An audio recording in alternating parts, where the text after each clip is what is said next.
영혼의 쉼터를 찾아오신 여러분, 무더위 가운데 잘 지내고 계시죠?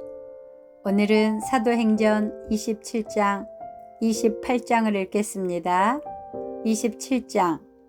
우리가 배를 타고 이탈리아로 가기로 결정되자 그들은 황제 부대 소속 율리오라는 백부장에게 바울과 다른 제수들을 넘겨주었습니다. 우리는 아드라무떼노에서 온 배를 타고 떠났습니다. 그 배는 아시아 지방의 여러 항구를 거쳐가는 배였습니다.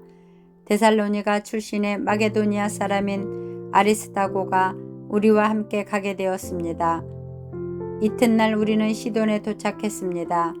율리오는 바울에게 매우 친절했습니다. 그는 바울이 자유롭게 친구들에게 갈 수 있게 해주었고 그들이 바울에게 쓸 것을 줄 수 있게 하였습니다.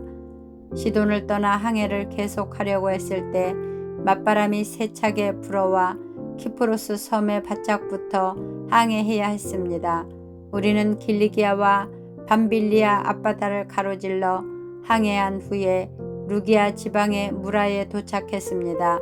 그곳에서 로마 군대 백부장은 알렉산드리아를 떠나 이탈리아로 가는 배를 발견하고 우리를 그 배에 태웠습니다.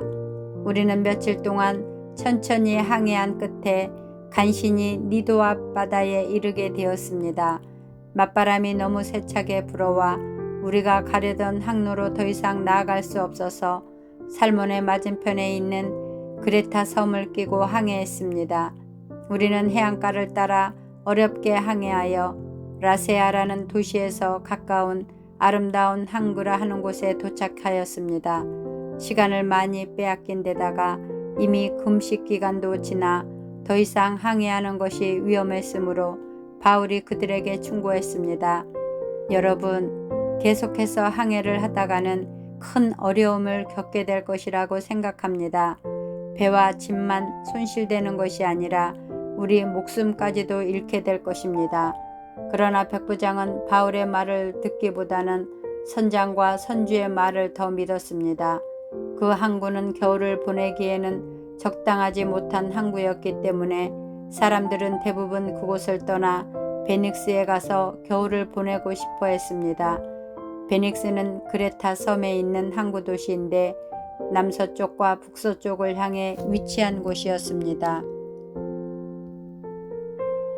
마침 남쪽에서 순풍이 불기 시작하자 사람들은 자기들의 계획대로 되리라고 생각했습니다.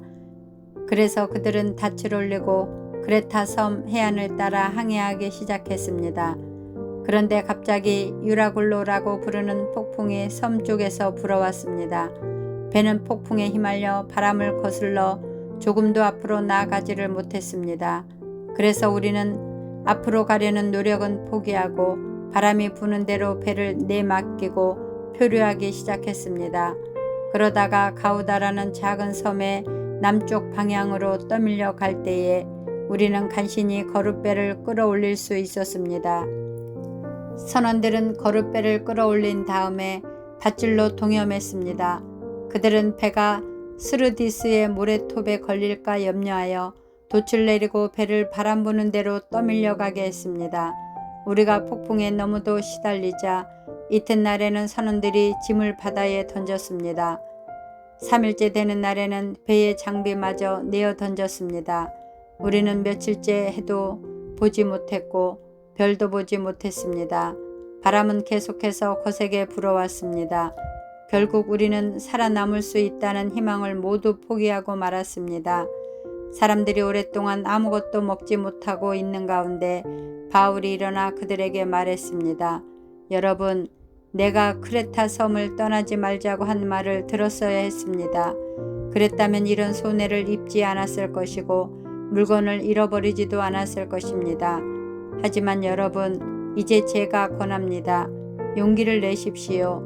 이 배만 잃을 뿐 여러분 중에는 한 사람도 목숨을 잃지 않을 것입니다. 지난밤에 나의 주님이요, 내가 섬기는 하나님의 천사가 내 곁에 나타나 이렇게 말해 주었습니다. 바울아, 두려워하지 마라. 너는 반드시 황제 가이사 앞에 서야 한다. 하나님께서 너와 함께 항해하는 모든 사람들의 목숨을 너에게 맡겨주셨다. 그러니 여러분 용기를 내십시오. 나는 하나님을 믿습니다. 모든 일이 하나님의 천사가 내게 말씀하신 대로 이루어질 것입니다. 우리는 반드시 어떤 섬에 밀려가 닿게 될 것입니다. 14일 되던 밤에 우리는 아드리아 바다에서 표류하였습니다. 한밤중에 선원들은 우리가 어떤 섬에 가까워지고 있음을 느꼈습니다. 그래서 물 깊이를 재어보니 약 40m였고 조금 더 가서 다시 재어보니 이번에는 약 30m였습니다. 우리는 혹시 암초에 걸리지는 않을까 염려가 되어 단 4개를 물에 던져놓고 날이 밝기를 기다렸습니다. 그런데 선원 몇 사람이 배에서 빠져나갈 속셈으로 배 앞쪽에 닻을 더 내린다는 구실로 거룻배를 물에 내렸습니다. 그러자 바울이 백부장과 군인들에게 이 사람들이 배에 남아 있지 않으면 당신들마저 구조되지 못합니다. 라고 말했습니다. 그래서 군인들이 밧줄을 끊어서 거룻배를 떼어버렸습니다. 날이 밝을 무렵 바울은 모든 사람에게 음식을 먹으라고 권하면서 말했습니다. 지난 14일 동안 여러분은 마음을 졸이며 지금까지 아무것도 먹지 않고 지냈습니다. 하지만 이제는 음식을 드십시오. 그래야 살아남을 수 있습니다. 여러분 중에 그 누구도 머리카락 하나도 잃지 않을 것입니다.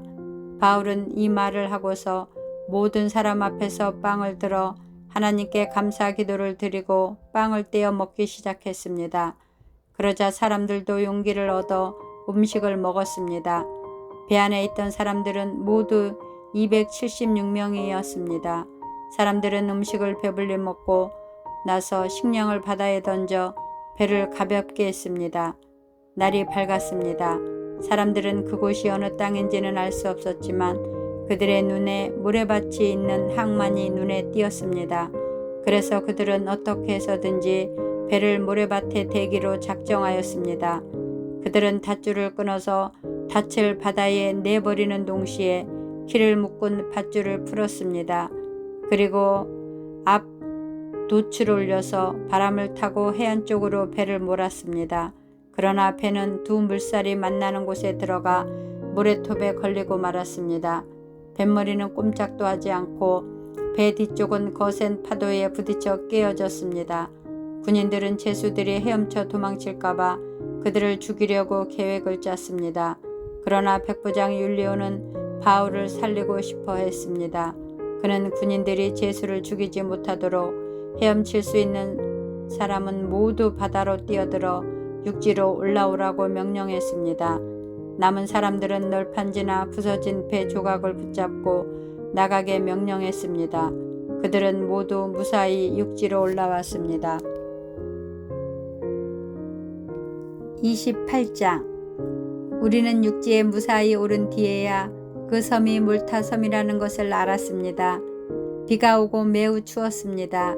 섬 사람들은 우리에게 분에 넘치는 친절을 베풀며 불을 피워놓고 우리를 맞아주었습니다. 바울이 장작을 한 무더기 모아다가 불에 넣었는데 뜨거운 불 때문에 독사가 튀어나와 바울의 손을 물었습니다. 섬 사람들은 독사가 바울의 손에 매달려 있는 것을 보고 이 사람은 틀림없이 살인자다. 바다에서는 살아나왔는지 모르지만 정의의 신이 그를 살려두지 않을 것이다. 라며 수군거렸습니다. 그러나 바울은 그 뱀을 불 속에 떨쳐버렸고 아무런 해도 입지 않았습니다. 사람들은 바울의 몸이 부어오르거나 그가 갑자기 땅바닥에 쓰러져 죽으리라고 예상했습니다. 그런데 아무리 기다려도 바울에게 아무런 일이 일어나지 않자 그들은 바울을 달리 생각하게 되었습니다. 그들은 바울을 신이라고 불렀습니다. 그 근처에 그 섬의 주장인 보블리오가 땅을 소유하고 있었습니다. 그 사람이 우리를 자기 집으로 초대해서 3일 동안 친절하게 대접해 주었습니다. 때마침 보블리오의 아버지가 열병과 이질에 걸려 자리에 누워 있었습니다. 바울이 그를 찾아가 기도하고 그 사람의 몸에 손을 얹어 그를 낫게 하였습니다. 이 일이 있은 뒤에 그 섬에서 병을 앓고 있는 다른 사람들도 바울을 찾아와 고침을 받았습니다. 그 섬 사람들은 우리를 잘 대접해 주었습니다. 우리가 떠나려고 할 때 그들은 필요한 물건들을 배에 실어 주었습니다.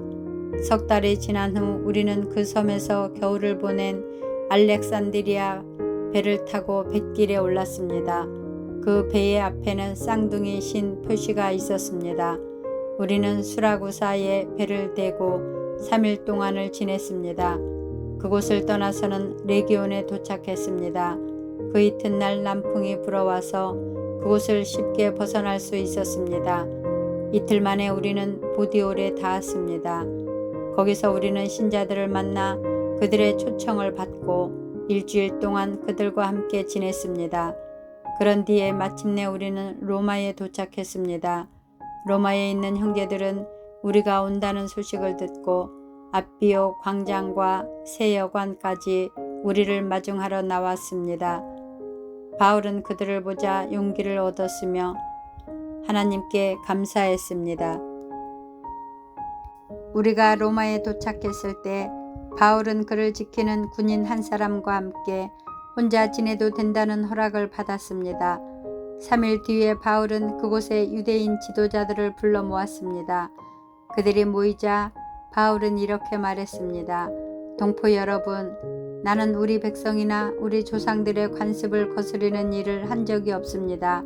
그런데도 나는 예루살렘에서 붙잡혀 로마 사람들의 손에 넘겨졌습니다. 로마 사람들이 나를 신문했으나 내게는 사형을 당할 만한 죄가 없다는 것을 알고 나를 풀어주려 했습니다.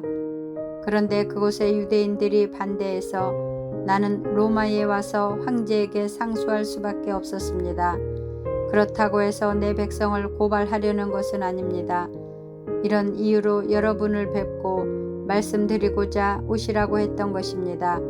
내가 이렇게 사슬에 매인 것은 이스라엘의 소망 때문입니다. 유대인들이 바울에게 대답했습니다. 우리는 아직 유대로부터 당신에 관한 어떤 편지도 받은 적이 없습니다.